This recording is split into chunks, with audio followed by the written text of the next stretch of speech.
جب حالات بہت کٹھن ہو گئے مکہ المکرمہ کے اور اللہ کی طرف سے ہجرت کا حکم آنے والا تھا، تو حضرت ابو بکر رضی اللہ تعالی عنہ کو حضور نے کہا کہ اے ابو بکر تیار رہنا، امر الہی کے آتے ہی ہم اس شہر کو چھوڑ دیں گے۔ اور پھر وہ وقت آیا کہ جب کفار نے حضور کے گھر کا محاصرہ کر لیا، آقا کریم علیہ السلام کو معاذ اللہ شہید کرنے کے ارادے سے ارد گرد جمع ہو گئے۔ آقا کریم علیہ السلام نے ہاتھ میں خاک پکڑی اور سورہ یاسین پڑھتے ہوئے ان کی آنکھوں میں جھونکتے ہوئے حضور گزر گئے اور انہیں پتہ بھی نہ چلا، اور وہ مکان کا محاصرہ کیے ساری رات کھڑے رہے۔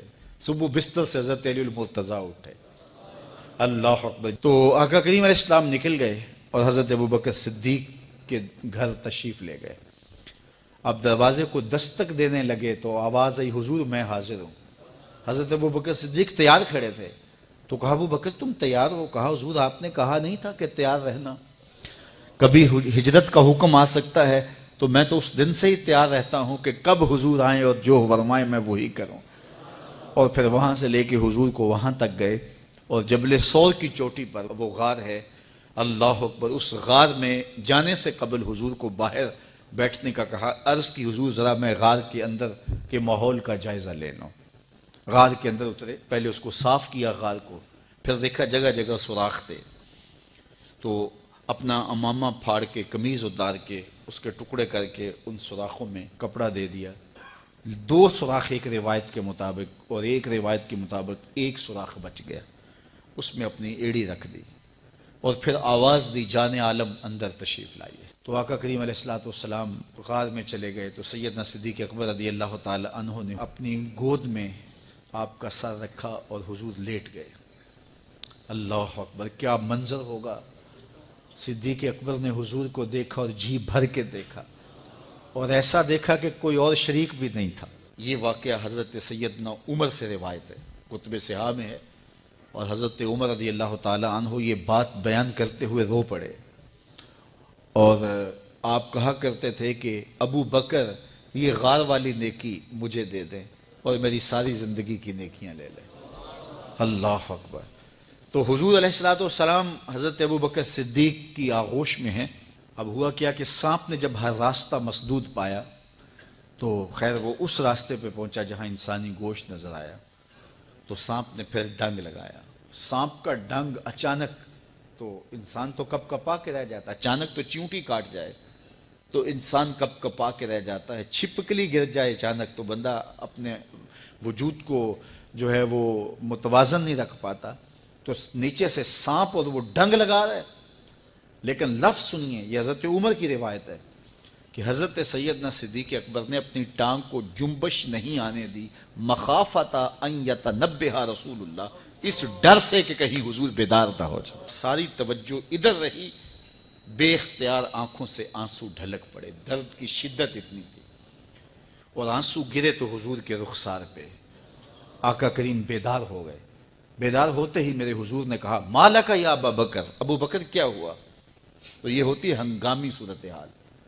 ہنگامی صورتحال میں کسی کو پکاریں یا کسی کو کوئی جواب دیں تو مروجہ آداب کی رعایت کے ساتھ جو لفظ بولے جاتے ہیں وہ ترک کرنے پڑتے ہیں۔ اس مائک میں کرنٹ تھا تو میں قریب ہونے لگا، تو آپ نے مجھے متنبہ کرنا تھا، تو میرے ساتھ آپ بہت پیار کرتے ہیں، بہت محبت کرتے ہیں، تو آپ نے اگر مجھے یہ بتانا ہو کہ اس میں کرنٹ ہے اور اگر آپ نے منہ قریب کر لیا تو آپ کو نقصان پہنچ سکتا ہے، تو میرے نام کے ساتھ 20 القاب لیں گے؟ آپ نہیں لیں گے، آپ جلدی جلدی جو ہے وہ مجھے کہیں گے جناب یہاں کرنٹ ہے، تو میں یہیں سے رک جاؤں گا۔ یہ تو ہے کہ آپ میرے لیے کر رہے ہیں، اور اپنے لیے کسی کو پکاریں تو پھر بھی یہی بات ہے۔ اللہ اکبر۔ اب حضور نے جب کہا نا مالک یا ابا بکر، ابو بکر کیا ہوا، تو اب ہنگامی صورتحال تھی نا، تو فوراً کہتے لدغت، ڈسا گیا، مجھے سانپ نے ڈس لیا، فوراً یہ کہتے نا۔ لیکن حضرت ابو بکر تیری محبت پہ قربان، کائنات میں آپ نے ایسا عاشق نہیں دیکھا ہوگا، سانپ ڈنگ پہ ڈنگ لگا رہا ہے اور ٹانگ شل ہو گئی ہے، زہر سرایت کر گیا ہے۔ حضرت ابو بکر نے جواب دیا، لدغت فداک امی و ابی یا رسول اللہ، حضور میری ماں بھی آپ کے قدموں پہ قربان، میرا باپ بھی آپ کی راہوں پہ نچھاور، مجھے سانپ نے ڈس لیا ہے۔ تو اس مشکل وقت کے اندر بھی ادب کا کرینہ نہیں چھوڑا۔ جب معراج کا واقعہ ہوا تو یہ بہت عجیب و غریب واقعہ تھا۔ تو آقا کریم نے جب اعلان کیا کہ بتایا کہ اللہ نے یوں مجھے خلوتوں میں بلایا، تو قریش نے سمجھا کہ اس سے بڑھ کر اور موقع کیا ملے گا پراپیگنڈے کا۔ تو کہا ابو بکر کوئی نئی بات سنی ہے؟ کہا تم سنا دو۔ کہا اگر کوئی کہے کہ رات کی مختصر تنہائی میں مسجد حرام سے مسجد اقصیٰ تک پہنچا ہوں، پھر وہاں سے واپس بھی آ گیا ہوں، تو بات ماننے میں آتی ہے؟ آپ نے برجستہ کہا بالکل ماننے میں نہیں آتی۔ اتنے مختصر وقت میں مسجد اقصیٰ جائے اور پھر پلٹ کے بھی آ جائے، کم از کم 2 ماہ چاہیے۔ 1 مہینہ جاتے ہوئے لگتا ہے، 1 مہینہ آتے ہوئے لگتا ہے، کوئی چھو کے بھی آئے تو 2 ماہ چاہیے۔ تو سمجھا کہ لوہا خوب گرم ہو گیا، اب چوٹ ٹکانے پہ بیٹھے گے۔ کہا ماننے میں نہیں نہ آتی؟ کہا بالکل نہیں ماننے میں آتی۔ تو کہا پھر تیرا یار ہی تو کہتا ہے۔ تو حضرت ابو بکر صدیق نے فرمایا وہ واقعی کہتے ہیں؟ ہاں ہاں ہاں انہی کا کہنا ہے۔ تو حضرت ابو بکر بولے لئن قالہ فقد صدق فاصدقہ، اگر انہوں نے کہا ہے تو سچ کہا ہے، میں تصدیق کرتا ہوں۔ کہا ابھی تو تم کہہ رہے تھے کوئی کہے تو ماننے میں نہیں آتا، کہا کوئی کہے تو اب بھی نہیں مانوں گا، وہ اس سے بھی عجیب کہے تو مان لوں گا۔ اللہ اکبر۔ فَبِذَلِكَ سُمِّيَ صدیق، علماء نے لکھا یہ وہ وجہ تھی جس کی وجہ سے آپ کو صدیق پکارا جانے لگا۔ معراج کی تصدیق کی اور صدیق کہلائے۔ صدیق تصدیق سے بھی ہے، اور ساری زندگی آپ نے جھوٹ زبان پہ نہیں آنے دیا۔ آپ کی طبع میں جو صداقت رچی بسی تھی، بلکہ ایک مشکل وقت آیا آپ پر، وہ جب حضور علیہ السلام کو اللہ کا حکم ہوا اور ہجرت کر کے حضور مکہ سے مدینہ کی طرف عازم سفر ہوئے، تو حضرت سیدنا صدیق اکبر رضی اللہ تعالیٰ عنہ ساتھ تھے۔ مکہ المکرمہ سے جو مدینہ المنورہ ہے وہ شمال کی جانب ہے، اور غار ثور مکہ المکرمہ سے جنوب کی سمت ہے۔ تو آقا کریم علیہ السلام نے سفر کرنا تھا مدینہ شریف کا، تو شمال کی سمت نہیں گئے بلکہ وہاں سے سفر جنوب کی جانب کیا، اور پھر وہاں سے حضور جو ہے وہ 3 دن گزارنے کے بعد مدینہ المنورہ کی جانب روانہ ہوئے۔ یہ سارے ادھر ڈھونڈتے تھکتے رہے اور حضور وہاں آرام کرتے رہے، اور 3 دن کے بعد جب ڈھونڈ کے ان کو کچھ نہ ملا تو آقا کریم وہاں سے نکلے اور سیدھا مدینہ المنورہ کی جانب عازم سفر ہوئے۔ انہوں نے 100 سرخ اونٹ حضور کی گرفتاری کے لیے انعام رکھا ہوا تھا۔ تو مختلف قبائل کے لوگ حضور کو ڈھونڈنے کے لیے نکلے تھے کہ بہت بڑا انعام ہے، 100 سرخ اونٹ ملیں گے۔ ایسے لوگ بھی تلاش کر رہے تھے جو حضور کو جانتے نہیں تھے۔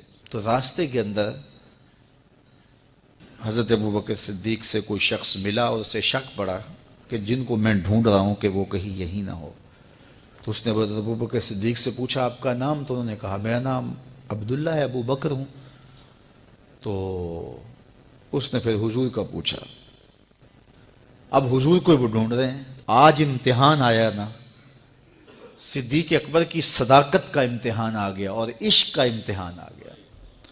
اگر کہیں یہ حضور ہیں تو عشق گوارا نہیں کرتا کہ یہ گرفتاری عمل میں آئے، اور اگر کہیں کہ یہ حضور نہیں ہیں تو ابو بکر صدیق کیسے رہیں گے؟ آج کل تو وہ سڑکیں بن گئی ہیں اور سائن لگے ہوئے ہیں، آپ اکیلے یہاں سے نکلیں تو جہاں جانا چاہیں خود جا سکتے ہیں۔ اس وقت تو پہاڑی راستے ہوتے تھے، یا تو لوگ قافلوں کے ساتھ چلتے تھے، اور اگر کسی کو ہنگامی طور پہ اکیلے جانا پڑتا تو وہ گائیڈ ساتھ لیتا جو راستے بتاتا۔ اس کو عربی میں ہادی کہتے ہیں، ہادی، رہنما، گائیڈ جو راستہ بتاتا۔ تو حضرت ابو بکر صدیق سے اس نے پوچھا یہ کون ہے آپ کے ساتھ؟ تو حضرت ابو بکر صدیق بولے ھذا ھادی یہدینی الی صراط المستقیم، یہ میرا ہادی ہے جو مجھے سیدھی راہ پہ چلا رہا ہے۔